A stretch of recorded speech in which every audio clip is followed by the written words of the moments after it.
Territoire 2020, le futur des associations sur Sensation Normandie.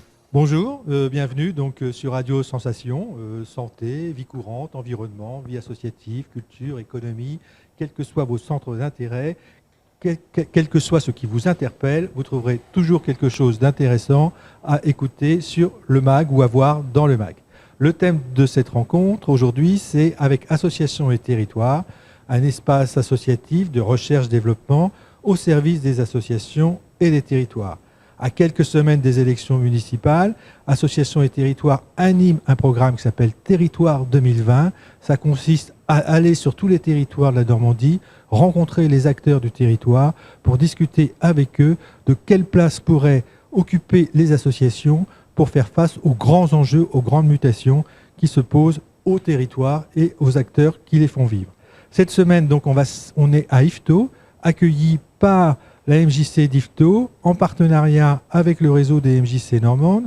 Nous accueillons Nicole Gossin, qui est présidente de la commission prospective du Conseil économique, social et environnemental de la région Normandie. Cette instance de consultation rassemblant la diversité des acteurs de la société civile et qui accompagne les travaux du Conseil régional pour développer et aménager la Normandie. Donc, présidente de la commission prospective, elle a plein de choses à nous dire.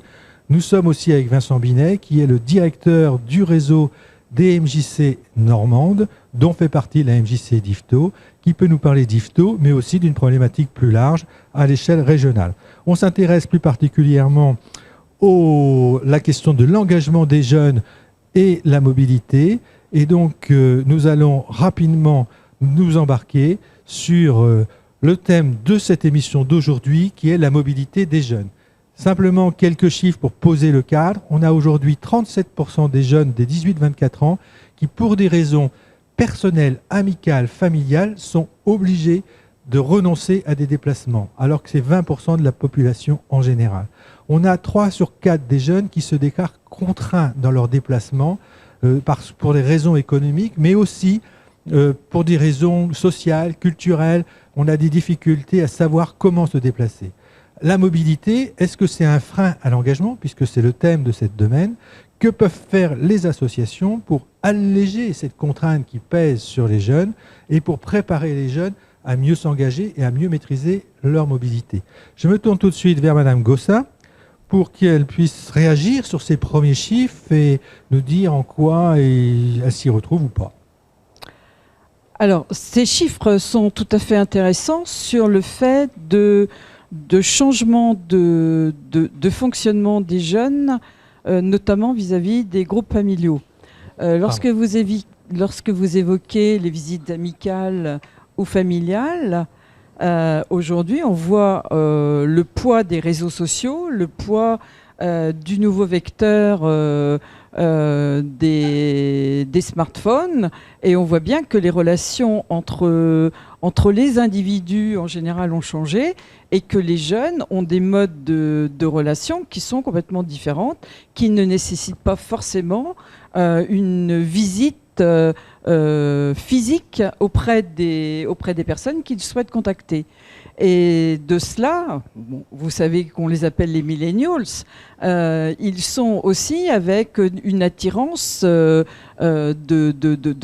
correspondance et de contact qui est complètement différente et qui, pour eux, va beaucoup plus vite. Ils cherchent à avoir des gains de temps dans toutes leurs activités. Et de ce point de vue-là, les déplacements, du point de vue amical, c'est plutôt un frein à leurs activités ou pas. En ce qui concerne les actifs, les jeunes actifs, il semblerait quand même qu'il y ait beaucoup d'a priori sur la mobilité des jeunes, parce que lorsqu'on a les statistiques emploi-formation des jeunes, on s'aperçoit qu'ils ne sont pas du tout hostiles à se déplacer, et que beaucoup, d'ailleurs Vincent va certainement nous le préciser, ont bénéficié des dispositifs qui sont financés et auprès desquels ils peuvent avoir sur le financement du permis de conduire, le prêt de véhicule et des sujets comme ça. Et depuis 4 ou 5 ans, effectivement, même dans la région d'Yvetot, mais plus globalement, les jeunes bénéficient d'aides à l'obtention et à la facilité d'avoir des véhicules. En plus, à Yvetot, ce qui n'est pas le cas de toutes les villes moyennes, nous bénéficions ici d'une gare qui permet d'aller soit au Havre, soit à Rouen, et qui permet des déplacements et qui est très utilisé par les jeunes. Je peux vous dire que quand on voit à la gare de Rouen, les jeunes descendent beaucoup en venant d'Yvetot. Alors Vincent, si on se concentre plus sur les associations, comment elles peuvent aider ces jeunes qui sont contraints dans leur mobilité? Alors ces jeunes contraints dans leur mobilité, je pense qu'on a quand même beaucoup évolué, c'est ce que dit Madame Gossin. Là encore une fois, il faudrait peut-être affiner et voir à quel jeune on s'adresse. Effectivement, il y a tout un tas de dispositifs qui facilitent la mobilité. Je voudrais juste, avant de répondre à ta question, dire quand même qu'il reste pour certaines catégories de jeunes un frein éminemment psychologique à la mobilité. Voilà. Et on parlait l'exemple de tout à l'heure des jeunes de Havre qui n'avaient pas vu la mer avant l'âge de 15 ou 16 ans. Voilà. Je veux dire, psychologiquement, chez certains jeunes, il y a quand même un frein qui fait que ils ont du mal à bouger. Après, peut-être qu'il faut mieux communiquer sur les dispositifs qui permettent de faciliter la mobilité, les dispositifs régions, les dispositifs locaux qui permettent de réduire les coûts ou simplement de rendre mobiles les personnes. Et donc sur Yvetot, effectivement, si on fait le lien association, engagement associatif et mobilité des jeunes, il est évident qu'au regard de l'évolution des mœurs par rapport aux besoins de mobilité et à la nécessité de bouger, il est sans doute probable qu'à un moment donné, les associations vont devoir s'adapter au fait que les jeunes vont pas pouvoir assurer un engagement bénévole sur du long terme. Il veut dire que les associations doivent évoluer dans leur manière de faire ? Probablement dans leur manière d'être, de proposer, peut-être de se gouverner dans sa propre gouvernance pour permettre justement à ces jeunes publics qui doivent quitter leur région quand même de revenir et de continuer leur engagement et leur investissement dans l'association qu'ils connaissent déjà depuis des années. Et comment elles peuvent faire pour inventer une nouvelle gouvernance ? Alors comment inventer une nouvelle gouvernance ? C'est aussi travailler sur le statut du bénévole peut-être. Comment on peut faire pour aménager les conditions de l'engagement bénévole pour faire en sorte que peut-être les missions soient plus courtes, plus adaptées aux jeunes, sur des périodes de vacances. Tout est à imaginer à ce niveau-là aussi, il me semble. Du côté du Césaire, est-ce qu'on a travaillé sur ça ? Comment on peut aider les associations à se penser autrement ?